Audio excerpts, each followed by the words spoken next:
ધરપકડ થઈ? શું આખી હકીકત છે?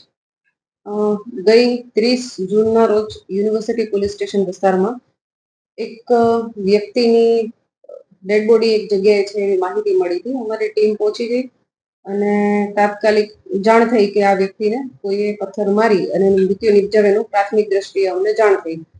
તાત્કાલિક રાજકોટ શહેરની પોલીસ સ્ટેશનની તેમજ ક્રાઇમ બ્રાન્ચની અલગ અલગ ટીમો બનાવવામાં આવી હતી અને આ તમામ ટીમો ટેકનિકલ સોર્સ, હ્યુમન સોર્સ આ બધી રીતે માહિતીઓ એકત્ર કરતી હતી અને આ જે મરણ જનાર છે વિનોદભાઈ કરીને છે એમની સાથે એક વ્યક્તિ હોવાનું જણાયું છેલ્લા દિવસે અને એની માહિતી એકત્ર કરતા જે મરણ જનારના મિત્ર છે અજયભાઈ ગોવિંદભાઈ છે, એમણે જ આ પોતાના મિત્ર છે વિનોદભાઈ એમને મારી નાખ્યા એવું હકીકત સામે મળતા અને આ વ્યક્તિની ઇન્ફોર્મેશન મળતા એમને ક્રાઇમ બ્રાન્ચ દ્વારા હસ્તગત કરવામાં આવેલો હતો અને આજે યુનિવર્સિટી પોલીસ સ્ટેશનના પીઆઈ સીએચ જાદવ જે અહીં તપાસ કરી રહ્યા છે એમના દ્વારા આરોપીને અટક કરવામાં આવ્યો છે.